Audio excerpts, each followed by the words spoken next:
It's funny. Now I put the computer behind me and I'm still tweaking. I think I just have like OCD and anxiety. Oh, show the people. Yeah. Get that nice. Put it up. That's been your sin of choice recently. I love White Monster. Really? I really do. I think it tastes like amazing. And I don't like energy drinks. It does taste good. Oh my gosh. Dude, can I flirt with that a little bit? Yeah. Can I get a cup? Yeah. Yeah, please. I'll entertain them. I think White Monster gets a bad rap in the energy drink community because it does cater to a certain demographic, which is very interesting. And I think just the art of it. I mean, if you really look, like there's like some beveling on the can. Like I think it's a polarizing beverage, but it tastes delicious. I just got into the history of the White Monster. Here, pour as much. No, dude, I want you to pour because I really don't want a lot. Okay. Because I'm a little sensitive to too much. Is that good? Oh, I mean, okay. Well, I mean, I can. Okay. Give me something to sip on. Okay. You think that's good? Sure. Okay. Yeah. This feels like a shot. I just want to take a sip of it. I didn't know if you liked it. What do you think? Isn't it good? Dude, that tastes delicious. I know. Dude, can I have like a little bit more? Please. Yeah, I feel bad. I'm taking your White Monster. No. Is that good? It's perfect. Because I know you just had a latte. I didn't know if you wanted to be. Yeah, I did. No, and I am a little sensitive to too much caffeine. I haven't eaten anything today. Dude, oh, yeah. It's like getting wired. Yeah. You know? Maybe this is bad for me because now I'm just looking at it the whole time. But anyway, folks, caffeine, with that literally insane introduction, we're doing Bloom Pod. Haven't even discussed the prompts with Matty, but I know where the discussion is going to go in. But how you doing, Matty? I actually want to talk. Well, let me just ask you first. How you doing? How you doing to the people? This is the part of the show where we talk about absolutely nothing, and this part of the show has gotten longer and longer as it's gone on. Yeah, and this is the bro talk. This is this is the bro talk. Cut the bro talk, fellas. How you doing? I'm doing okay. I'm doing all right. How are you? I'm doing good. Last week was weird at the office because no one was here the whole time. I think last week was like a lot. Like last week was a lot. It was a lot on you guys, on you and Marty especially. I think you too with doing like a different type of review that you're not really used to. Oh right? yeah, I think it's just a weird week of like a lotness. Yeah, it's weird to have this format where we talk to people or where we talk and people listen, and also be like a reviewer because then it's like. You just never hear about people like being nervous about a review, but I feel like everyone always hears me being nervous about a review, which is like a bummer. Because I was always like, I was nervous for my first review, then I was nervous for Asteria because it was like my first flagship, and then you've had a lot of hard reviews to start. I guess, man. RE9 being the first review is hard. Yeah, Source Gear for the first review. Then I did like the Prelude, which is nothing, but I was nervous for that because I was alone because you weren't here. Steve was you were on your honeymoon and Steve was away. So I was somehow like manning content. And then it was Asteria, so I was nervous for that because it's a flagship. And then I think like I like hit my groove with Orchestra too. And then the $500 shootout. But then now this one, like this X8 is like a different kind of piece of source gear. I think it went well. You did a great job. Thanks. I enjoyed it. I think X8 like having that premise of what that thing could do, which I got some weird comments by the way. Weird comments on the clip farm, actually. Did you pay attention to this? I didn't pay attention to the clip farm. I'm on YouTube Studio, maybe a little bit more than you think. That's so strange, dude. Why?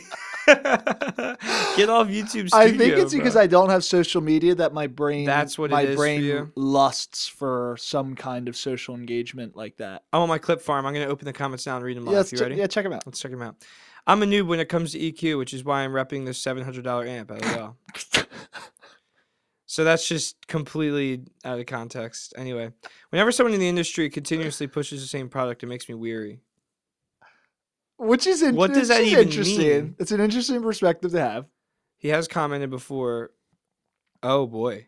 His last comment was on your ZGOT buyer's guide. He said another awesome video, brother. So he's a Matt fan. Oh, hey, rep up. Okay, let's see. So maybe he's genuinely concerned. Maybe he's scared. Maybe I need to nurture him. Yeah, maybe. Like it's okay. X8's who's repping the same product? I mean, X8's good. That's what I'm saying. So that's what I guess we repped it once on the show. Last episode, I glazed it. I think maybe the industry is are they? I haven't seen much Lux and X8 content, but maybe a bunch of people that I don't even follow are repping it, and it's like, wait, what's all this hype coming from? Are people paying for reviews? Someone said I have DX5 too, and the software is perfectly fine, which I did get that comment on the other one. And then someone below said it is terrible. So got someone backing me up there. And Aslan, yeah, sure, noobs. I'd use an old as F because none has reached my taste. Almost there, but not yet. Welcome, noobs. How for? My God. Yeah, Aslan, welcome back. Yeah. He is back a little bit. I got some weird feedback on that video or comments of people saying like, why would you need this when you can just already have a free like ChatGPT or Gemini or whatever? And like, there was one on the podcast I responded to. They're like, why would you need that? I thought we had a good civil conversation. Yeah, if you could just go into ChatGPT and EQ and manually put it in, like, okay, yeah, why have a computer in your pocket when you have one at home? You know, you don't need to have a phone that has Safari and Google because you have a desktop computer at home. Why would you need that? Like, I feel like I was trying to hammer the point of like, this is just really seamless and convenient and really different, like a unique and different experience. Yeah. People are like, I don't need it. Okay, why are you commenting? Isn't that just interesting? I just found those kinds of comments to be interesting. It's like, man, you just want to hate on this thing because that's a weird point. It's like a non-point. I think it's just starting discussion, no? Like, maybe they're looking for general. Maybe I'm too naive. Maybe I don't understand how the internet works. I would think of it as like starting discussion. Like, what is the benefit of this over going into a ChatGPT and teaching myself EQ and then applying it on my DAC amp? But from my perspective, I think of it like, well, with X8, the fact that it's all integrated and we haven't seen this before, like that's cool. And it's setting the foundation for what can be built upon that and expanded by that. I should start by saying most of the comments were gleaming, by the way. Yeah, I thought so too. Just interesting, like, because I saw that point echoed a lot on Reddit. People were talking about like some guy did a review and I'm not even on Reddit. I just found this post. I forget how I found this post. Maybe I just looked up Lux and X8 see our SEO positioning, and I saw this Reddit post, and people were like, "Dude, this monster's so good." It's so banging, and people were just like talking about like, "Oh, why can't I just use ChatGPT? Why can't I just use Google Gemini, Grok?" Yeah, and I'm just like, I don't know. I guess I wouldn't have ever really thought of that before the X8, and now that the fact that it offers it is pretty cool. So here's what I'll say. Firstly, like, just to answer the question generally, if you're saying, well, it could start conversation, then let's have the conversation. That's the question. Why would you do that when you just have Gemini or whatever? And the answer would be like, well, so I don't even know. So like I have DX5 Mark II, you have JDS Labs, right? None of those have the AI features that X8 does. Obviously, it has the same parametric EQ. Right, but you have to manually input everything. So that's fine. So I can go into ChatGPT, and I guess I would have to send it a picture of the tuning of, whatever. Yeah, that's a good point. Pro. I didn't even think I'd have to send it. This is how it's tuned. This is the tuning of the IEM I'm listening to. So now take this tuning, and I want to do this. And you do all the same things you do with X8. And so it gives you everything. So then you have to go manually input all of that. So it's just like, I can think of two extra steps. I can think the first extra step is like you have to tell it what it sounds like. You have to show it actually, because you can't just say look up Top Pro or look up Hype 4 Mark II tuning, because it's like who knows what it's going to pull off the internet. I mean, the AI is usually pretty good. Yeah, that's a good point of like what would it pull off the internet, because the X8, from my understanding, has a built-in library of collections of tunings. Yes, exactly. Yeah. But it's fine because you can take a screenshot. You can put pictures in AI real easy. Yep. So you'd have to give it the tuning, and then you would have to say like what you want. Then you'd have to manually input everything, right? So then this is where it becomes like X8 is a clear winner. So then like you don't like it. You spend 5 minutes doing this because for some reason, I mean, it's fine. Look, I'm not in a position right now to buy X8. I want to, but I don't have it right now. So like if I was going to do something similar, I would be in the camp of people doing this. So I'm not trying to hate, but I'm just saying you spend 5 minutes doing that, inputting everything manually, doing it. That's how EQ's always been.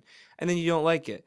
Well, now you have to go back to ChatGPT and say, I don't like this part about it. And then you have to re-manually do everything. Where with X8, it saves you the process of doing it. It does it for you. And then when you want to tweak something, it's like, oh, I really like this part of what you did, but can we just boost the low mids a little bit more? Or I feel like this took away a little bit from the bass quantity, or I feel like this took a little bit away from the mid-range. Like, can we find a way to keep what we had and do that? Like, that kind of thing. And then it's like, okay, this is what I did. This is what I'm hearing. Click this button and it's done.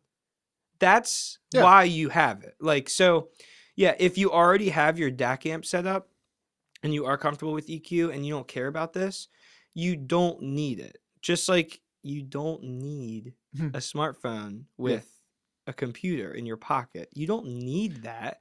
Yeah. And you know what also is interesting? It's just that whole conversation. So that would be my point. And then what I'll also say, and I'm going to stop rambling, what we also say is, I don't think people are starting conversations. Like some of these comments were like, I think that's they were saying like, nothing's stopping me from using an AI chatbot on the side and applying the proposed EQ settings manually, other than the credulity to fall for these marketing nonsense. That's where it's like, that's a bummer. You're not starting a conversation. Also, it's still a great unit outside of what it does in the AI EQ. That's what I think my biggest thing is like, well, yeah, it's just a good if this was just a marketing grab and everything else sucked, like the X8 would be a bummer. We would have never reviewed it. And I don't even know if we'd carry it. But like the fact that it's so good outside of all the AI EQ stuff and the fact that just, even if you don't even touch the AI EQ, it's a great DAC amp. It's a great DAC amp. It's powerful. It sounds transparent. Serious Logic chips. Yeah. Looks great. Sure. VU meters. Easy. Awesome. Customizable. XLR 6344. Yeah. Everything. Like sleek. $800 competitive. Yeah. And you know, there isn't a lot of that. There isn't a ton of like $800 DAC amps. Yeah. So like it's, I don't know, man. I found all of it like, I just was like, well, this just to me feels like something, this product felt to me when I was reviewing it. Like, who's going to have a hard time with this, you know? And not a lot of people did. It's just interesting. There's another one. I'm not the biggest fan of AI. I don't see the value proposition of X8 versus something like DX5 and using audio EQ and ChatGPT to get the same effect. I'm just not seeing how having all these features in a $700 package is worth it, considering many of these headlines features are free to access already. That, I think, is more of a conversation starter. And I didn't reply to him. I can. It's 3 days old now. Should I? Anyway, you got the top comment, of course. You love to troll me. Oh, that was a good one. Yeah. Can you read that? As an endgame, this is at Matthew DeFazio 3 days ago. As an endgame geezer myself, you can keep your little AI chatbot to yourself. Wake me up when you really join the hobby, Noober. I love this, man. Yeah, that was a good one. That's so good. I was happy about that one. No, I shouldn't even. I hope this doesn't come off as me complaining. I really hope that's not the case. I found it so interesting. This is the only platform we can use to talk about comments, which is fun. Yeah, I think people have enjoyed it. Actually, people like when we talk about comments. It also helps create discussion. Yeah, I don't know. Man. I found that was like a weird. It was like a weird thing. Like, yeah, I guess you could do it manually. Why have a calculator on your phone when you have the real one in your desk drawer? I don't know. Like, that's why I'm just still like, yeah, I get. Yeah, you absolutely don't need this. Yeah. Do you need any of it, Matt? Do we need high-end audio? Jake, let's put that back in the closet and not. And let's do Boom Pod. We have to make money. This is all for money. This is marketing. We don't care. This is our job. I work here 9 to 5. I don't care. You know what I did this morning? I just made a like an like our About Us is very personal and like, you know, shows a lot of who we are and like the company. Yeah. I did like an anti About Us in ChatGPT just to see how like plainly corporate it could be. And it was like, we are not people. We are we are. It was like we are financial reports. We are margins. And I was just like, oh, like, could you imagine if a company just like posted that? Like, no, this is not a podcast. This is marketing materials. Yeah. Well, you break down everyone at Bloom. You're like Gina and like Sierra. Like, we crunch numbers. We keep inventory. Not like Sierra joined Bloom and is actually Andrew's sister-in-law. She has been a positive, hardworking.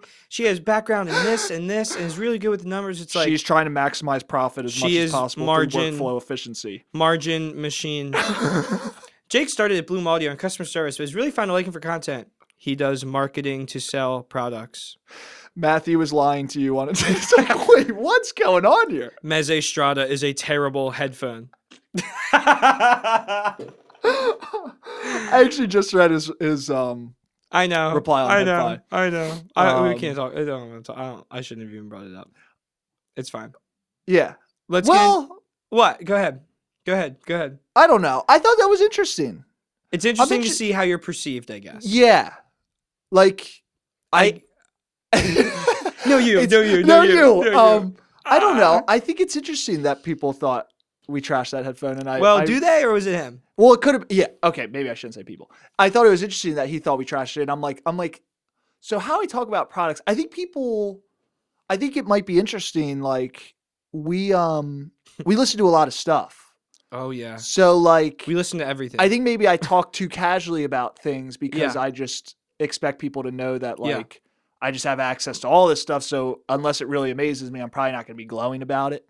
Yeah. So that guy might have been, and for context, somebody on HeadFi thought we trashed the Strata. I kind of came back and was like, I don't really know if trash is the right word. Just starting dialogue. Said with here. EQ, it's a 4 to 5. Yeah, like I just started dialogue. But like, I think maybe if that was his first exposure to us, it could have been like, some guys like, I want to, get some Meze Strata impressions and watch Bloom-Pod for the first time. It was like seeing me be like, I don't really get the 200 hertz region. I mean, why would you tune it like that? Maybe they're like, holy crap. Like, maybe this I guess so. Yeah, I don't know. I thought we said plainly. I don't know. I guess there's like different ways. There's like different ways to look at it. I feel like, well, first of all, listen, I said with EQ, it's like a 4 out of 5. Right. That's like pretty, I felt like that might have been like maybe a little even generous. Yeah. Like I look back at that and I'm like, maybe I was too generous with Strata. Well, that's kind of. Yeah. Like, cause like, you know what I mean? So it's just fun to see how you're perceived. It's interesting. I guess it's like, there's different kinds of people. Like I think about this with movies all the time. Like with movies, I generally just like, I love watching movies. You love it. Like I generally am just like way like I remember when I would watch movies with like John Mark, like I would watch a movie that like I would love. I'd give it on Letterboxd like a 4.5 or like 5-star, and he's like, give it a 3.5. And like it's easy to be like, oh, he's like pretentious or like because movies there is like a stigma of like film bros or whatever, but he would just be like he was well thought out and why he felt the way that he felt, and like he had seen way more movies than me, especially when me and him were watching a lot of movies. Like he had seen way more than me at the time, was way more exposed, grew up with a dad and an older brother that loved movies. I didn't, and I was more new and like in this evangelical movie thing. So like I think it could be that, right? Where like my girlfriend now is like falling in love with movies, and she loves every movie she sees. Like, like it's just, I think it could be something like that, where it's like the experience that we have where we're with this gear all the time. Yeah. Like, yeah, it's a little bit harder, I guess, to impress us, but that's where we have to stand firm and like, we have to be objective, which I think we are. Like we say all the time, like objectively this is good, but I hate it. We say that all the time, even when we do trash something, right? And we also say we've never tuned an IEM, we've never tuned a headphone. Shocker. I guess generally, like when we show up on HeadFi, I feel like generally it's not great. I'm wondering, like I'm wondering if. So, like, I think CanJam is, like, the pinnacle of HeadFi. I mean, it is. CanJam is, like, where HeadFighters go to be together. Yeah, you're right. Yeah. It's marketed on, it's a HeadFi production. And I think, like, I'm, like, a lurker on HeadFi. I mean, I work for Blue Line. So I can't, it's weird to include myself in what I'm about to say. But I think even, like, I'm sure people have HeadFi accounts to keep up with just CanJam. Mm-hmm. I think CanJam, right? That's where people meet up. So you're probably right. This is what I think. We're about to go to CanJam, New York City, and I'm so excited. But, me and you are going to be, I'm sure, walking around the show floor like a bunch of dopes with a camera. I don't know what we're going to do yet, but, doing some silly things. I just wonder, like, I am at CanJam, and my perception is like, man, here's all these people that, like, people we talk to all the time, people in the comments, reviewers that I love, customers. I love it. Mm-hmm. And I'm wondering, like, that's how I feel. And I wonder if there's, like, a lot of headfires that look at me and you, like, walking around, like, here's Matt at the Music Tech booth. He's crapping on a $4,000 IEM. And, like, I'm like, this is awesome. We should be real. We're honest and transparent. And people are like, these guys are idiots. Like, here's the clowns of the hobby. Walking around with the storm around their neck. There's the clown. Yeah. They have i5 power cables that are quadruple braided. No, I don't think so. I don't think so. I hope not. Well, there has to be a couple of people that do.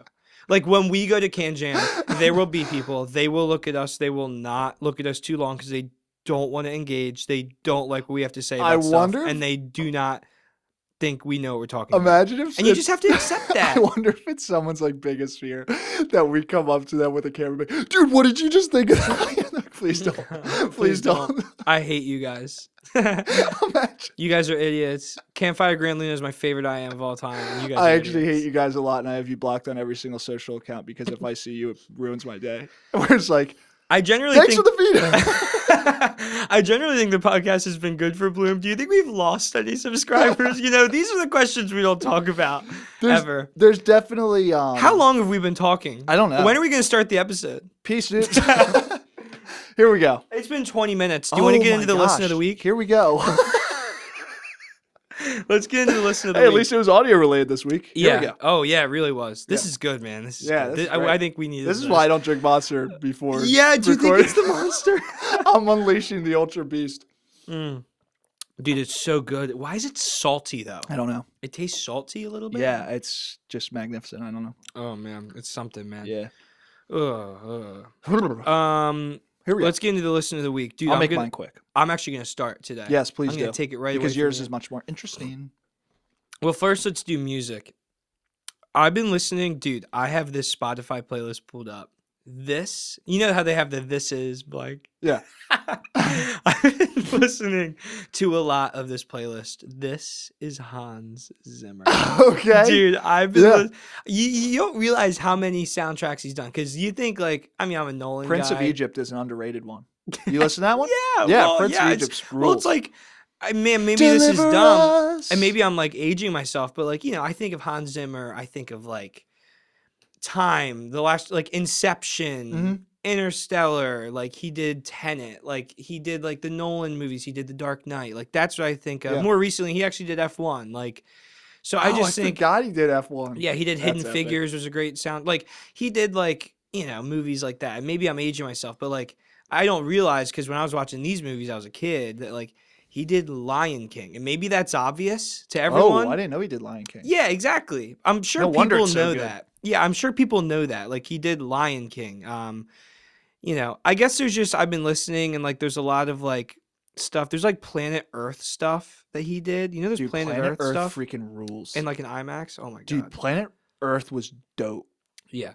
It's so sick. It's sick. It's I think he's just done more. I think he's got to be one of the best composers. He is the What do you best. call someone that makes a soundtrack? A composer, I guess. Sure. He's Austrian audio composer mentioned. Austrian audio composer. Buy now at bloomaudio.com. Anyway, I just think I've been listening to a lot of Hans Zimmer because he's so Cool. sick. And it's funny because in terms of Nolan soundtracks, I really think Oppenheimer is maybe literally the best, which is insane to say. Yeah. But can you hear the music? And he didn't even do it. Fission, he didn't even And do it makes and that's it what's makes so you funny. think Doesn't it make you upset? it kind of does. I wonder if he's done. Maybe he didn't do Tenet. I think maybe No, I thought he Ludwig did. did Tenet. Oh, really? Because it I don't know how to say Ludwig's last name. I don't either. Gronson. I can't even. I don't know. I It's- just call him Ludwig. It feels like it would be so obvious that Hans Zimmer does Oppenheimer, and yet Ludwig did it. And I think it's my favorite movie soundtrack maybe ever. I think, you know what? Actually, I think this is what it is. So thank you for. Okay, he did do Tenet. I know the Yeah. story. All right. So I think Hans Zimmer did all the Nolan stuff, right? At least it seemed like it. And then he signed up to do Dune. Yeah. And Nolan was doing Tenet at the same time that Dune was being made. So he couldn't do Tenet. So then he went with Ludwig. And then now, he made Oppenheimer. They didn't do it. And I don't think he's doing Odyssey. Dang, boy. Isn't that crazy? Because Yeah, we it is got crazy. Cornfield Chase and Time. Classics. And I think Oppenheimer's the best Nolan soundtrack, though, bro. I mean, this soundtrack, A Lowly Shoe Yeah. Salesman, that little steel drum. I know. It's perfect. It's perfect. Oppenheimer's so good. Yeah. All right, and now for gear. Here we go. Show us, baby. I need to show you guys. Can I get this in focus? Come on. Check that out. Mark Ryan, sponsored. It didn't get in focus at all. But I'm gonna put it right here. Sponsored So by Mark cute. Ryan. Yes, this is sponsored by Superstar Review. Everyone, I don't know. I'm not doing a superficial reviews. Here's a camera account I didn't know about. That was interesting. Yeah. I got to get on there and start trolling. I wonder if he still has access to it. But This I review literally watched his review. It was a 30-minute review It was a bomb. on the FIO He dropped a EH11. bomb. I was like, dude, And I literally bought it. I literally was like, it worked. okay, yeah, that works. I bought it. So FIO, if you're not listening to this, but Yeah. Yeah, probably not. Give some love to your guy Mark. I did what we do. We make reviews and we encourage people that if they want to purchase it, they can, and that's why we do it. Worked. And it actually worked. So here Golden we sound for my Element 4. Golden sounds video for your Element 4. Yeah, isn't it funny when that happens? When you're like, wait, I just did the thing. Yeah. Now this is silly because this thing's $30. I bought it on AliExpress, but the Fio EH11 came in yesterday, and I actually took it home yesterday. Yum. And I've just been listening to this like silly headphone, and it's Bluetooth, and it's like just good. This is just like a good headphone. It's very spacious, which is everything I'm about to say is crazy because like it ain't good, but like I don't know. I guess I shouldn't say it ain't good. There's like it is good. I can't believe the amount of bass that's on this headphone for like what it is and how leaky the mid it bass is. is like, oh my gosh. There's great bass response. The vocals are right there. It's good for jazz. Like everything, the layering is great. There's like great. There's tons of space between instruments. Honestly, man, there's like no treble at all. Like treble is like really like so. Who needs it? Yeah, who needs treble, right? So what I'll say is like it was $30. I bought this because I've been missing my AirPods because my left AirPod like won't charge. I don't know. I literally can't even believe it. But QC issues exposed. Apple. Yeah. So I bought this like silly Fio EH11 like a month ago, and it came in, and I had like really low expectations. I just thought it looked cool, and like it was gonna be like I wanted something for around the office, like wireless while I'm doing B-roll, or like sometimes I like to edit like just like with AirPods or whatever. Like the first, not like mixing with it, but chopping stuff up. Yeah. So I got this EH11 and it sounds good. And then when you add EQ, it's like really good. I'm sure. I can't believe this headphone. It's very interesting. I've never done the on-ear. I was never like a COS guy. I know you have COS, but it fits good. It's weird to get like the most from it. You have to fidget with it a little bit. Like I kind of have to. You want to know why I'm laughing? Why are you laughing? Because we just have like this far in frame. We have like access to this. Like the best headphone in the world is right next to me. We have the Narukami like in our demo room, and we're like, the Fio EH11 is actually quite cute. It has no treble, but it's actually very bassy. It's like, dude, what are you doing?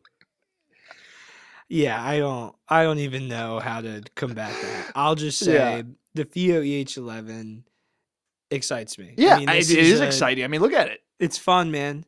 It came with little blue pads, I too. love the clear. Look into it. You can see the driver. Isn't that adorbs? It's totes adorbs. Yeah, I mean, adorbs. whatever. It's $30, so it's like battery life's good. I don't know. It's comfy enough. Weightier than you'd expect, huh? Yeah, but light. Very light. Yeah, but I'm saying like it gives off the illusion of almost like being built better than you'd expect because it's a little bit weighty, but it's still comfortable, you know? It's a good volume dial. And a skip track dial. Very. So there's dials on both sides. Yeah, it's like I love that. Dude, it's a great headphone. Yeah, this is great. It's $30, people. I mean, just go buy it if you want. If there's stock. I actually had a hard time finding stock. So I found gave you stock a little on bit of a AliExpress. scare yesterday. Yeah, you did, because you said you weren't sure if they were going to deliver it here. Anyway, that's my listen of the week, Matty. How about you? It's so cute, man. I love it. Thanks, Mark, for the video, because holy smokes, it made me freaking buy it. So here we go. You want more Mark Glaze? Dude, we have to stop. Do you want more, kids? I guess. Are you going to talk about... Yes. No, I'm going to talk about the Tangem soda. And the word that kept coming to mind, and I guess subconsciously I saw Super Review's video title and didn't even think about it. The word refreshing comes to mind. Refreshing. And his title is literally refreshing. And I thought it was super original, and I was like, this is going to be a big one. And then I realized, like, yeah, that worked. That thumbnail worked.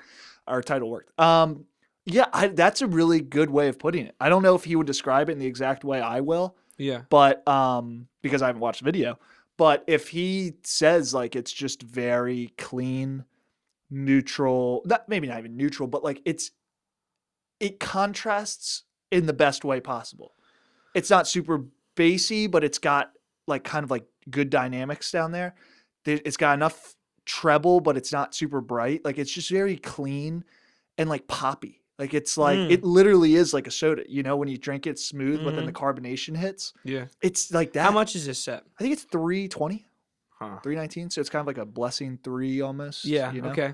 But man, I don't know. It's not even like something that I'm super in love with, but it's like Are we selling this? No, we don't carry Tangent, but Yeah, I that's wish what we I did. thought. Tangent Yeah. makes really good stuff. They're actually How do we they're, keep getting their stuff? Are you on tours? they're like they hit me up all the time, and I'm like, okay, I'll listen to it. Oh. Like, do you want? Like, they're just very like, we want you to hear this. They're awesome. They're a great company. That's sick. But Why they don't we sell 'em? I'm kind of wondering the same thing. We could talk off camera off that, but like, Okay. you know, Yeah, yeah, it's fine. but here's the deal. Like, this thing is maybe not something I love in the sense of like I wouldn't gravitate towards it naturally, but like from what we're getting in the hobby of like warm, neutral, bassy, smooth treble, like this is just a nice Yeah. difference in audio. Like, it's like Yeah. this is refreshing. That's the best way I could describe it. I saw you listening to it yesterday a lot, and I meant to grab it this morning so I could have some sort of something Yeah, I'm to say sorry. I on should it. have No, put it you're on your fine. desk. I was listening to H11. I'm freaking. I know. We're It's both so much having fun. We're having fun in Yeah, audio. we're just having fun in audio. Isn't that awesome? It is great. It's yeah. the Tangem soda's like, it's comfortable. The seal's a little weird. It's almost like an IE600. Like, it's a little narrower than it is like a traditional IEM. I don't but- like that. I typically don't like it either. Would you use Nice HEK? I use Nice HK. Yeah. This one works, but it's not my preferred seal, but it's still good. Like, you get Mhm. deep insertion. Definitely use the chin slider. Like, for people that don't use a chin slider, I could see them be like, oh, this is kind of like Yeah. reseating and I got to adjust it. Yeah. Like, but with a chin slider it worked. But yeah, it's different. I like it. It's unique. It's something that I think we've needed in the hobby, and I'm glad that it has a place. I'm excited to hobby. listen to Yeah. it now. That is a good. You gave it a good alley-oop. I like that. I don't know where to put this. I just poured water in the cup because I like this clear cup. It's pretty cool. It is right? cool. Oh, and the music I've been listening to, and this is why I said it'll be funny to drink a White Monster with my listen of the week. Oh, I know what you're gonna say. I've been listening to so much Creed, dude. It's a real problem. Hold me now. Now, I'm 6 dude, feet from like, the edge. they're- and I'm thinking. They're memed more than they should be for what their music. It's very good. They make. So good- let's go. It reminds me a lot of my childhood, and I have a lot of nostalgia with it. Dude, it does. Who are Dude, you listening to Creed with? Dude, we would. Okay, first of all, crazy pool here. The Hunts would be playing because they had very like Christian lyricism in it, so it was like kind of okay to play at the time when we were kids because like they didn't really curse, but like it Yeah. also had like Christian lyricism, so it was like you could kind of get away with being like, this is Christian music, but like I don't even know if they're technically a Christian band, but like we would play them in their minivan and like Mrs. Hunt's just like rocking out to Dude, Creed. And I just remember being like, this is freaking awesome. Like, this is the coolest. I didn't know that music you ever. had such an experience with Creed back in the day. They would just like every once in a while come on the radio and it would just be like, Mom, don't skip it. Like, Mom, please. And like, it would like, the classics of like, One Last Breath and Yeah. Higher and things like that. And it's just like, with arms wide open, like, it's just like, dude, let's Bro. go. You're And so funny. I've just been listening to them, and it's like My Own Prison is a phenomenal album, like top to bottom, very good. Man, you have changed. I say this a lot. I just sometimes you talk to me like you're so excited about like reading and going to bed early Yes, and and Bitcoin and Creed, and I'm just like, what happened to like Playboy Cardi, Fortnite, YouTube, video games? Like, you're a different man, Matt, for the better. Dude, you got married and blew up. Wow, dude. thanks. You done changed your whole vibe, bro. My wife wants to take a lot of credit for that, and I give her a lot of credit for it. She made me a better person, I think. She did. I really think she did. I can't. And like, I even remember like before you were married, I just feel like you've changed a lot for the better. I definitely have. It's just, I've just known you. We've known each other for so long. Taxes will do that to you. Maybe it's that. I don't know. Sometimes you say things and I just sit here. I'm like, I can't believe I'm talking to Matt. Anyway, I love that. I love that you're listening to Creed. I don't know. There's something so wholesome about it. Like that you're like really like connecting with Creed right now. Yeah. I just think that's really funny. I had to listen to MF Doom this morning in the gym because I was just like, I gotta stop listening to Creed. I just think that's so funny. I love that you're doing that. Yeah, it's fun. All right, let's get into Let's do this thing. I don't even know. It's funny because I haven't even really picked which topic I want to talk about here. This is fun. I'm between two. Ooh. Oh boy, how long have we been going for? All right, we're doing great, man. This is perfect. it's been like 30 minutes of like nonsense and listen to the week and then like 30-minute conversations. I just feel like we've like naturally just hit this like sweet spot on this sweet program. spot. Let's do this one. I feel like I could talk about this one longer. We actually got a customer came into Reamaze, I guess. Yeah, didn't drop a name. Did you tag it? Bloom-Pod mentioned? No, I forgot you made that tag. Dude, I made a tag for Bloom-Pod. I'll go back. I think it'll be good for like. Yeah, let I don't know. Let me do. He, I guess, wanted to talk. Maybe you had the conversation with him. I didn't really. I don't know if it was a live. Bloom-Pod mentioned. This might be. Why don't you tee this up? I want to talk about the build quality versus sound quality thing. Okay. But this might be someone I know, but I'm not going to say their name in case it's wrong. But I think this is who. I'm like 99% sure. Who is it? I can bleep it out if you want. Oh, I'm like 99% sure. Okay, cool. Yeah. Here we go. Okay. Build quality versus sound quality. How build quality of audio products affects the listening experience. For example, 3D resin shell versus full metal shell on IEMs. How build quality may factor in customers' purchase decision. Prefer high quality build with some sacrifices on the sound quality or vice versa. Factoring in repair costs and product longevity. Which is the last part is what gets me fired up, but we can also. That's like the least part. I never think about that. So I know, yeah. Well, let's talk about it. So let's do it.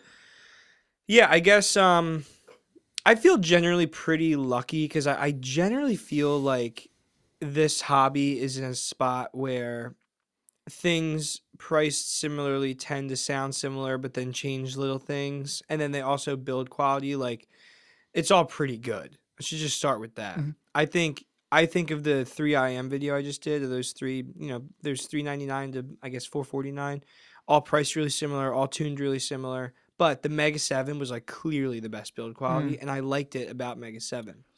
Well, it's interesting you say that because I was just about to ask, do full metal shells do anything for you? No. Me neither. No. I actually prefer resin. I think I do too. I love you. And this, I love you too, but this is very interesting in the sense where I think it's very interesting. This is very interesting. I never really thought of it like that. It's very interesting. I never considered that. It's very interesting. There is this allure to full metal shells from the entire community that I don't think I understand. I don't get it. I want to. I guess I don't. I don't want to. I like resin. Yeah, I think I like resin too. I think really high quality. So like I guess 64 audio shells are more like aluminum than they are. Yeah, I guess metal. I should probably before I just start saying stuff, I should, like Neil said, learn. Yeah, Neil, we should do some reading before telling a bunch of people that this is all fact. Yeah right. Welcome to 2026. We can say whatever. Yes, everything we say on this podcast is sure fact. It is to be objective and factual, so we really should do our research. Neil, in the 21st century, nothing's correct. We just say it online and see what happens. So, you're funny. I love Neil. I do love Neil. I love him. I love Neil. I can't, like, when we go to SoCal again, I'm excited to see him. I'm excited to see Neil. Oh, boy. I guess it's not even saying what the build is. I'm not looking hard enough, and I'm also talking. But I guess 64 audio, I would consider that. Like, what about Hype 4 Mark II? Like, here we go. The audio stuff. What is it? Features an aluminum shell with dark gray pearl faceplate, anodized. Am I saying that right? Okay, let's go to Valhalla. Valhalla. I'm saying anodized right, correct? I don't freaking know, dude. I think I am. Anodized aluminum. So that's an electrochemical process that converts metal surfaces, primarily aluminum, into a durable, it's metal. porous. They're metal. It's not all right. Resin. So we would group aluminum. I have two. Okay. Yeah, it's metal. Wait, General, what are we getting for lunch? What are we getting? Oh wait, here we go. It's not in there. Oh, never mind. I lied. So if we're okay, so the fact that aluminum would then group into that, I get like 64 audio feels very high quality to me. But like something like the Odyssey 2, where like that was a big selling point. Yeah, we put in exactly. Like, I just don't. I prefer the original. The original, yeah. And that's because we sell the original Odyssey and not Odyssey 2. No. Well, you know what? So if I was going to buy Odyssey, I would buy the Odyssey. I'd buy Odyssey 2. I would too.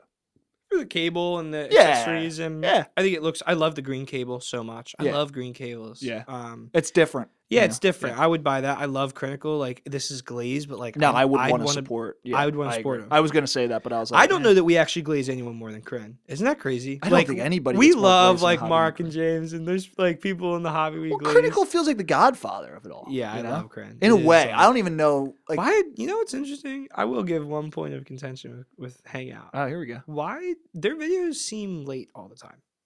They're always like yeah, they are. like 5 months late.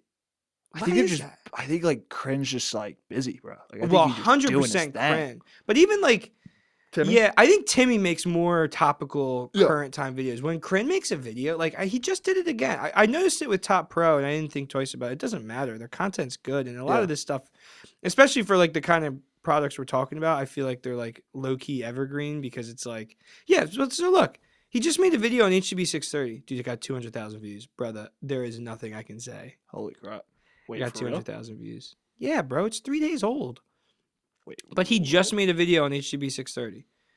You know? Like, I just find that interesting with that them. is interesting. I mean, it doesn't even matter, dude. They got can do- 67,000 subs. Dude, they can do what they want. Oh, that's Hangout. So, Kryn has 367. holy crap, man! Dude, he is the GOAT. 198K. Wow. My gosh, it's like. Oh, wait, they did Diablo and Divine, didn't they? They were good. I remember those. Yeah, they were. Yeah. Anyway, what were we talking about? We were talking Resin about build. Yeah, resin metal. Okay, so yeah. I would say though that there is a general allure to it, to metal. I especially see it with customers sometimes. Aesthetically of wanting it. or feeling wise? I think people just Because we ain't talking about sound, bro. We're not going to do that. dude. right here. There's an argument there. HBB is like dead set on the fact that aluminum impacts the acoustics or metal metal shells compared to resin. There's sonic benefits in like metal housing. But here's what I'll say. So he's saying metal sounds better. I don't even know if it sounds better, but he's saying like I think it helps in the tuning process of like creating something that's a little bit more different than what resin has to offer. That's just from what I've gathered from watching his videos over time. Yeah, I guess. Watch the Hype 4MK2 video again. I think he says it I somewhere. haven't in watched there. HVB in a little bit, man. I watched a Soda review before I even listened to Soda. Okay, today we have soda. Hey, happy Thursday here in Japan. And okay, let's go. It's Thursday here in Japan. Okay, let's That's where go. It's Thursday here in Japan. I Yeah. have Tangent Soda. So this is a set like, whoa, dude! If we ever had the opportunity, Oh my God! Stop, dude. I know, I even- can't. Yeah.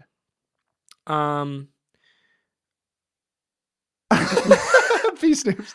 I think that the metal and resin, to my brief understanding of it, would be that it falls under the category of tuning, driver configuration is way more important still. People also feel more confident in the sense of aluminum shell falling Yeah, that it'll be better protected than a resin. dude, how often do you drop your IEMs, bro? It seems like people do it more than you think. I've probably dropped my Supernova like once, and I think I had a heart attack and fell to my knees. And See, I love the way Supernova feels. I do too. I love resin. I like the way Supernova feels over Prismatica. Those are two unique beauties in Yeah, the same I price think I do category. too. I like Supernova more generally because I like how it sounds, but I also like the experience more. And I like Yeah. that kind of cable. I like that. What's the cable material on that? It's popular. I don't. I guess I'll look it up. I don't see. Wait. In the new cable, the blue Yeah. one, I guess it's like a rubber. I finish? like that. I don't like the It's like a cloth ones soft- that Empire Ears has or the Braindance. cloth. I get. I like Braindance's cable. I'm just saying. Anyway, and I talked about this. I think we've talked about this before. I think I might have even talked about it in that video I just did with the IEMs. But I prefer resin. Yeah, I think I'm at the point where I'm confidently able to say that. So, but here's the deal: is that going to hold you from buying a product? No, definitely not. not at all. Definitely not. And that's where I'm saying, like, I generally, like, maybe I'm not stingy enough, but I'm generally not as stingy when it comes to that kind of thing. I mean, I have T Pro, and that's not resin. Like, I have Prismatica, and that's not resin. Yeah, exactly. Yeah, and Prismatica, I love Prismatica. Everybody knows that. And I'd buy I've been, Valhalla in a second. I want to buy Theodium I have Mark Neo. IV. I want to buy Theodium Monarch MK4 Yeah. really bad. I think that'd be like my dream IM. And that's not resin. Like, it's not going to keep me from buying it. Yeah, if I was designing an IM, I don't think I'd go to the manufacturer and be like, it needs to be an aluminum Yeah, shell, or no. it needs to be in resin. Like, if they were like, we're doing aluminum, I'd be okay. So to the point, you want to talk about how it affects sound quality? I can't speak on that because I don't know. I don't know, Yeah. and like I guess clearly HBB does. It seems like there's something going on with the general acoustics of it and the dampening material, blah blah blah, that it seems like there is a difference. Yeah. I don't know to what extent. I don't know how it does, but Yeah. keep that in mind. There's an interesting part of this question where he says how build quality may factor in a customer's purchase decision. It just says customer. I guess just seems like a weird term to use. Like, 'cause we buy buyer. stuff. Yeah, like, yeah. So But I we're like a customer to blah blah blah. yeah. So when I think about it, I think of and we'll hit this point, then we can talk about longevity and stuff and repair costs, I guess. But I think about like I have FIO FT1 Pro, and I think it feels really premium. Like that headphone to me, like it feels tactile, it feels premium. It's kind of heavy, which like I don't hate. And it's funny because that headphone's like 200 and whatever it is with the price difference now, $250. I just think that's really funny because it does have a sound that like, we would say punches above where it's priced. So it already has that going for it, but the sleek like black design, like the grilled, like the fact that the build quality feels really good, it feels like a premium experience when I'm listening to that. I primarily actually use that for gaming, and when I put that headphone on when I'm gaming, it feels like I have a nice headphone dedicated to gaming. It feels premium, and that's where it's like, well, it sounds better because it looks better. Like it's like does it sound better because it looks better? Well, maybe because it's built better and because of the dynamics and the ergonomics of it, like that all has to play with your seal, the fit, obviously. But like when I put that headphone on, it feels like a premium experience. And like I don't know like how consciously I was thinking about that when I bought that headphone. I think I was more like I was looking for a headphone to use with gaming, and like I was between FT1 and FT1 Pro. So glad I got FT1 Pro. I think I like that more than FT1 now. I think at the time we were so blown away by FT1 and everything that headphone did. But yeah, man. So Pro enjoyer. It's just to say that, like, I think that the build quality of that headphone is, like, one of the reasons why I love it. Because when I hold it, when I put it on, it feels premium. Yeah. I was just talking to a customer yesterday, actually. They were like, do you find the Meze Empyrean 2 to still be competitive in what it offers in, like, sound quality? Like, is it as good as reviewers claim? And I'm like, I think there's a lot more to the Empyrean 2 than just sound. Do I think it sounds good? Yeah. But I think the general allure of its build quality, how it feels, how comfortable it is, like, plays a huge part into making that headphone, into buying that headphone. Like, Meze's craftsmanship speaks for itself. Yes. You buy not solely because of their sound, but because of how well they're made. Like, honestly, same with ZMF. Like, ZMF headphones. Oh, okay. This is interesting because ZMF kind of reminds me of something I wanted to talk about as well. Okay. What were you saying about ZMF? I just, like, they use wood that, like, they source from some guy that, like, they take the extreme measures of, like, sourcing some of the highest quality wood, one-of-one pieces that they can find and use it. And it's like, yeah, that's an art piece. That's something that you want to present to friends and family of, like, this isn't just a Sony headphone. This is, almost an art piece. And, like, it sounds good too. ZMF, there are some, polarizing opinions on, like, oh, it doesn't sound good or whatever, as there is everything. But, like, a large part of why people are so obsessed with them is because of how well they're made and how, like, good they look. This, I think, catapults maybe in a little bit of a different discussion, but I think it's all topical. I actually was going to counter with something like by saying this. I think the build quality is like in terms of preference, and I think that maybe it's like a lot of like ergonomics and stuff too, because I know people love ZMF, and we've talked with ZMF people a lot, and they're all like so cool. The coolest people ever. I love ZMF. I want to preface by saying that. Yeah. But I actually don't prefer how it feels. I don't. How it feels? No. I don't prefer, like, they're a little heavy. Yeah, they feel boxy to me. It like sometimes like now it's beautiful craftsmanship, and I love ZMF. They're so cool. Like, I feel bad saying this because like I love them, but like whatever, I don't care. I'm just being real. Like I don't, and like and I was so a lot of their headphones to me feel boxy, and like that to me actually doesn't feel premium. It looks premium, and I'm sure it's built great. But I mean, they're known for their craftsmanship, right? But it doesn't have that feeling to me. And it's similar to the Ralamadas, which is like I would agree with Amanus. Amanus is interesting, dude. It sounds like amazing. Yeah. But I guess like I think it's like boxy and like it feels uneven. Like when the headphones feel so heavy and the head strap is so light, like I mean, I keep going back to FT1 Pro, but like that feels like a cohesive build. And like to me, like that's why it feels premium. Amanus, part of that feels tacky to me. It feels tacky. This is a funny thing to say. And people are usually crapping on that. Well, it's funny to say because people desire this so much, and I desire this so much. It almost feels too homemade. You know what I'm saying? It almost feels like this wasn't meant to hit like the mainstream market, and it did, and now they're trying to keep up with demand. And it's like I don't think they ever had the time to like when you put the Empyrean 2 on, it just feels like this is how a headphone was made to be put on my head. And it's like with the Amanus, it's like same with D1, same with headphones. Amanus almost feels so bespoke that it's like I literally feel like I know the guy that made this headphone and he just gave it to me.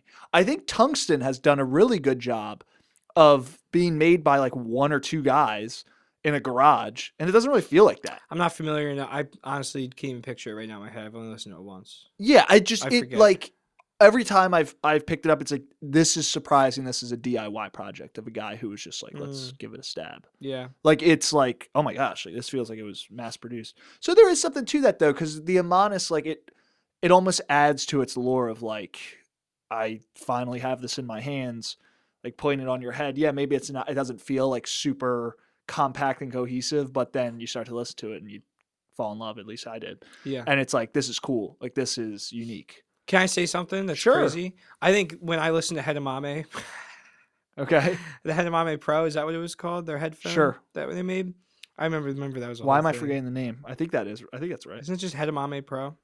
Yeah, you're right. Hedamame Pro. It's funny because Capper Straps is involved with that, and I actually remember feeling that headphone and being like, whoa, this is different. This feels cool. Like, I like that. Like, there are some things on the other side of it where, like, the fact that, like, and that I feel like is a light headphone. Like, this being, like, so light, I kind of like that as well. And that could be a build quality thing where, like, I'm sitting here saying I don't like Amanus and ZMF because it feels heavy, but it's probably objectively built well. Like, the fact that it's bigger, right? I think that there's an appeal to me for like the lighter stuff. I think that, like, to me, I had a point that I wanted to say and I can't remember it now. You know what's kind of funny? What? I think there's this feeling that heft makes a product premium. And I think that's so we just got the EPO Maker keyboards in the other day, and like my keyboard is stupid heavy. Like, stupid heavy to the point where I'm like, what's in this? Is it like 5 pounds? Dude, I think like it's like, it's insane. How is this possible? It's a keyboard. It's dope though. It's dope and it's great and it feels premium because of that. But it almost makes me think, like, are they putting like weights in this to make it feel premium? Like a little bit of like heavier components to be like giving you the idea that like it's more premium, and it's like that's interesting. Like, because I think when people feel a shell of an IEM that's a little bit denser, like a headphone that almost has a little bit more weight to it, except when you talk about Odyssey, it's too much weight. Like maybe there is something to that where it's like this is Odyssey headphones. Is very heavy. I guess what I was actually gonna say as well is I think that I've been listening to HCB 630 a lot recently, especially, and I actually love how smooth that one feels. How there's no mechanical clicking to it. It's the same thing with this headphone actually. Like there's the way the headband transition. The headband transition. Like I think that's a build quality thing where like when I put on HCB 630 and there's like no settings, because I think there's settings. Because when there's like clicks that it goes into, you know, you could theoretically know if you have a headphone, you know it so well, you've had it for years, you can know like the third one down is the one that fits me perfect. And part of that's cool. But there's something about like putting on, like I always make it all the way small. And I widen it, I put the head strap on, and I perfectly form fit it to my ears. That to me feels like build quality supremacist. Like I just think that feels good. And so all of this is, I mean, I think we just sat here and talked about our preferences of like what we like in IEMs and headphones. But I think ultimately the build quality thing turns into like I like black source gear because I think it looks better. It sounds better too. So does it affect the purchase? Absolutely. Yeah. And our thoughts on like people love ZMF, like they ride or die ZMF, and they think the build quality, craftsmanship is amazing. I like that affects how I feel about those headphones, unfortunately, because I love the ZMF room every can jam. Dude, that room is just like it's amazing. How is this even Dude, possible? it's so cool. Yeah, it's awesome. So like it's like magic. Yeah, it is. So I don't know. I guess all that's to say, like, it obviously does. Like, can you think of anything where like you have like a lot of gear? Like, can you think of anything where you heard something or you saw a review and wanted to buy something and you knew that was the case, but you were also like, oh, but look at how sexy it looks too. Like, Element 4, the big old volume knob. I literally paid extra to get a clear volume knob.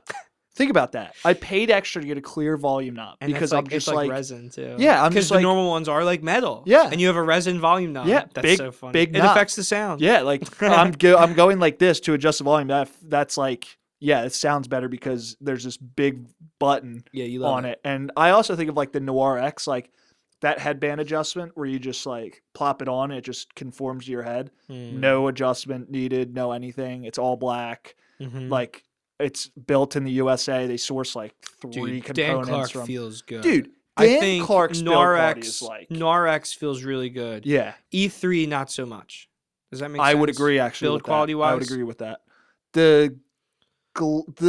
Man, apparently we feel the same about build quality. I know. We got like the same kind of autism in that way. Well, it's funny because then there's aesthetic things that we really disagree differ on. Like Strata, I remember when it came in, I was like, I can't even look at it. And you were like, dude, it looks fine. Looks fine. Yeah. And it's like funny that we go Mark back and IV cable. Mark IV cable. Like, yeah. But yeah, there are certain things, there are certain components that make me want to buy something because of how it's built. Yeah. Like Dan Clark. Yeah, absolutely. Yeah. What about talk to me about like longevity and stuff like that. That's a huge one. Well, so here I guess I can actually really speak on this now. Yeah. My T Pro that I got a year ago, literally a year ago, has a channel imbalance. Yeah. It's a bummer. I still haven't done anything about it. I will, but I'm sure James is probably gonna comment and be like, dude, send it. He's probably gonna text us tomorrow. How funny would that be if you just I actually am speaking. I've been meaning to text him because I don't know what to do because Yeah. I still have everything. I don't know. I'll figure it out. I want to get it serviced, but I guess that's like a thing. Like so, like now, like I'm like for the first time I'm feeling the weight of like all I do is hop on the show and glaze $350 products. And after a year of like, I listen to tons of IEMs, so like I listen to my T Pros at least a couple times a week, but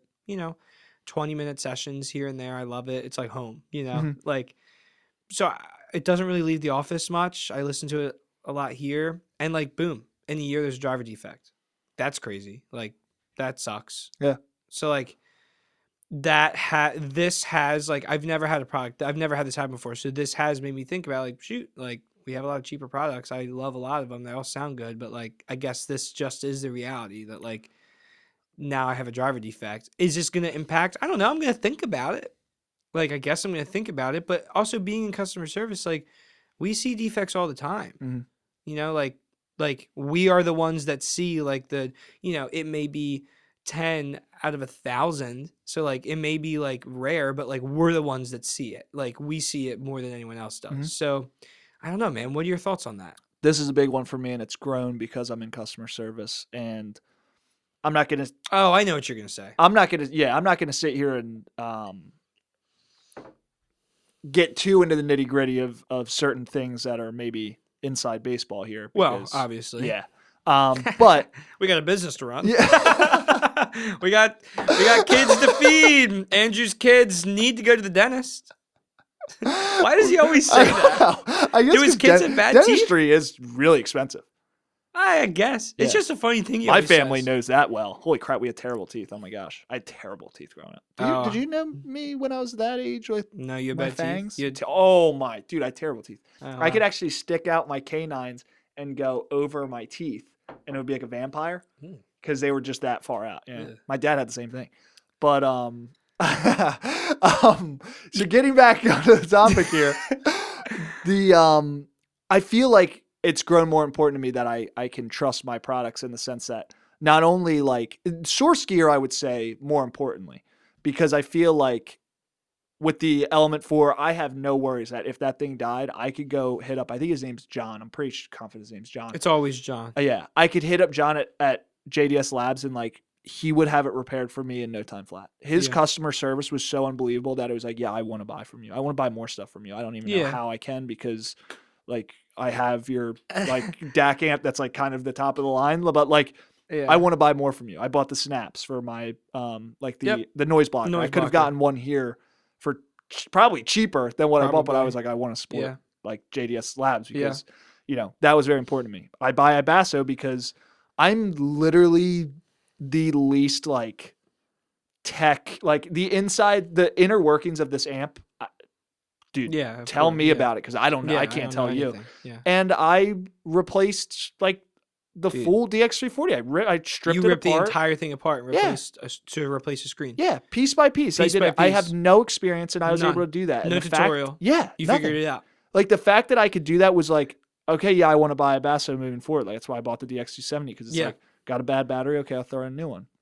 And like there are certain brands that I look around at the hobby and it's like, I don't really want to get in contact with their customer support, but I guess I'm going to have to. And I think that's why dealers are also very important because the manufacturer should stop doing the customer service and let the dealer do it in the sense of like you make the products, we'll handle, you know, the back and forth of warranty and stuff like that.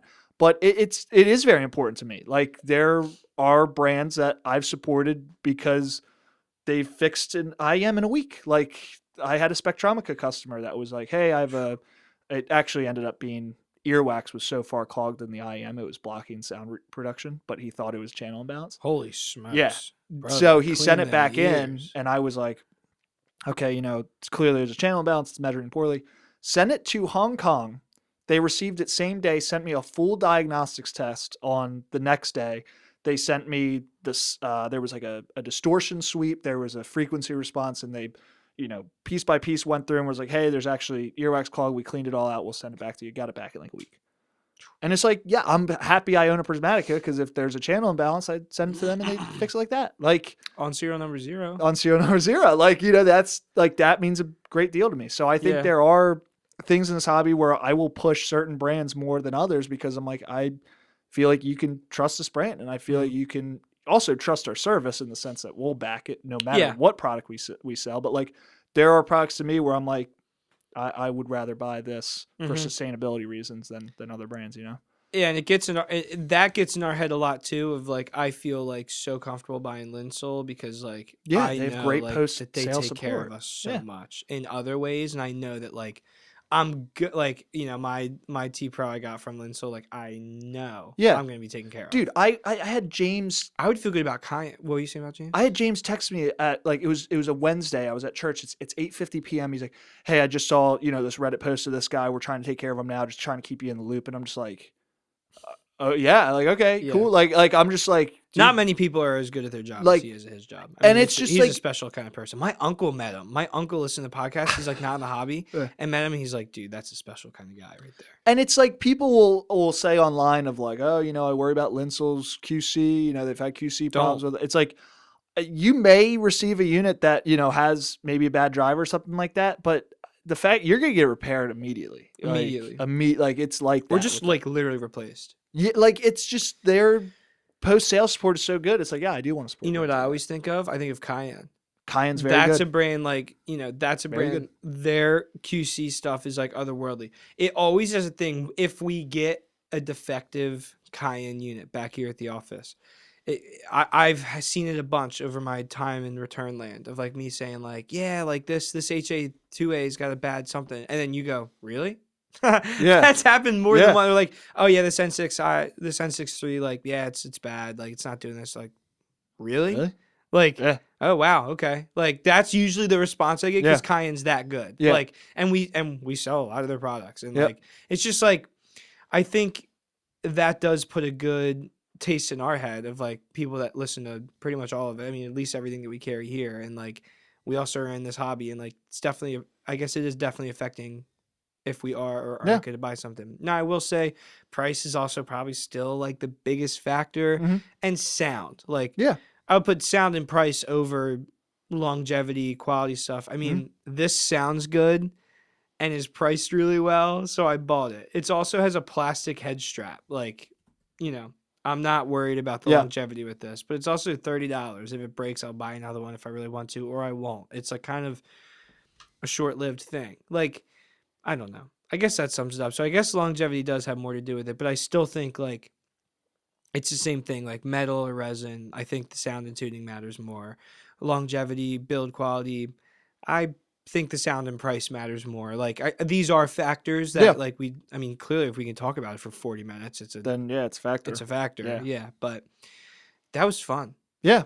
That was interesting. I think we've even talked about it before, but to expand on it, I think there's a lot more intricacies to it, you know, that deserve a long form conversation rather than just like in passing be like, oh, I think the build quality on this is good, you know, like because it is a big it's one of those things you always mention. Yeah, everyone always mentions it. I feel like a lot of customers ask me about like QC, you know, I've seen horror stories of this, is this good, is that good, and it's like I think people would want to hear about it. Well, we've had to be honest with people that would like, dude, oh yeah, it's happened to me before where like it's not even inside baseball, this is just us, like we truly want to provide the best service, like that's literally our goal. And like people have hit us up and been like this and this, and we've been like, honestly, like this does sound good, but we've had issues with like problems, QC. This product is priced similarly and is way better. Yeah. Like, or like this product is actually cheaper and better. Like we've done that where it's like, I guess we do that a lot. So yeah, it is an interesting topic. Yeah. I love that this has happened more recently. People have been like emailing us. Actually, people have been coming into live chats. Like I think the last couple of episodes have been people dropping in live chat and saying, hey, love the podcast. Yeah, I've gotten a lot. It's very interesting. I love it. We now have a whole tag for it in our email live chat system. So please keep giving us suggestions because they're very good. It feels like a fresh conversation when we don't come up with the topic. There's something about it that feels more fresh. Because when we think about what we're going to talk about on the show, it's usually like on like Sunday night. I'll texting you, yo, you got it? Yo, you got anything for the podcast tomorrow? But when we have to do that, which we have to do, it's a big deal. Yeah. Obviously, we're running a podcast, but when we have to do that, there's something about it. Like I'm thinking about it on like Sunday before we shoot on Monday. I'm like, well, yeah, we could talk about. Oh, well, I kind of want to talk about this, so we'll talk about this broadly. Like, and when people give us something to talk about, it just kind of gives me a different perspective. Like I went in today with 3 options of stuff to talk about, not knowing what to talk about, and I feel like it was a really refreshing conversation. It was awesome. Yeah. Yeah. I think we've been going for a while. I think this might be the longest one. How long? Nah, I mean, we're at hour 10. Okay, that's not the longest. I think hour 13 is. We've been flirting with like 70 minutes. It's gradually, like at first, like when we got an hour, it was like, whoa, we did an hour. Like, it's great. And now it's like. Remember when we were worried about getting an hour? Yeah. And now it's like, How long was our first episode? It was like 59 minutes. And I think we stretched, like we were really stretching. Maybe 47. I think we went 47. Like it might be 47. If it is 47, dude, you got to get yourself checked out. Come on. It's it's 40. Whoa. Our first episode was 40 minutes, and then our second episode was an hour. Dude, we knew. You guys came up with 20 minutes in a week? We've had some long ones, hour 8. Yeah, I generally tend to think, like, for a while, I was convinced that, like, the sub-hour mark, but just under sub-hour was peak. But honestly, man, we are, like, this is kind of it. There's an hour 14, hour 16, hour 23. Hour 23? Hour 20 for the tier list. What was hour 23? That was actually you and Marty. What were we talking The state of the hobby, digital versus analog. Oh, that got serious. I remember that serious? I remember listening to that. Where the heck was I? Was that my... Were you in Florida? Maybe. Texas? Maybe Texas. I think it was Texas. I think I was in... Oh, was that your golf? Maybe you were golfing? I think dude, I don't know, but maybe I was just sick. I might have been sick for that one. I think you might have been sick. I want to say it was the soak, or it was, I don't know what it was. I'm just saying we have like, me and you went hour 25 for top. That's the Devin Kindred birth episode. Oh, yeah. The Devin, that will always go down. Our top 5 headphones of 2025 will always go down in my heart as the Devin Kindred episode. Yeah, that's the birth of Devin. That's the birth of Devin, and now we're friends with. Well, you're friends with Devin. He don't know me. He do know you. He don't want to know me. Yeah, hour 25 on that one. So I guess we just make long podcast episodes. How about hour 7 with Linsol? Keeping it tight. Keeping it professional. Keep it tight. Gotta keep that tight. Yeah, hour 20. Yeah, Matt, you know what? I'm just realizing as long as this feels, it is extremely normal. We get on this program and we ramble. All day. All day. We could go all day. Audio by day. Dude, part of me wants wants episode 52 to be like 4 hours long. Somebody said they wanted they liked the idea of a live episode. I think it's gonna happen. Dude, I think we're not big enough to do anything crazy. I still think we should. I think live First of all, I'm gonna say this right now while Andrew DeMark is still listening. Giveaway?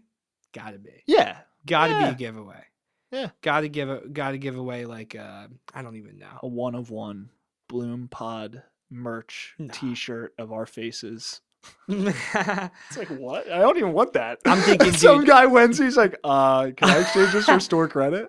Dude, I'll tell you what. This is episode 37. Man, 52 not too far away. I think it's gonna be a big one. I think we live stream it. $5,200 in store credit.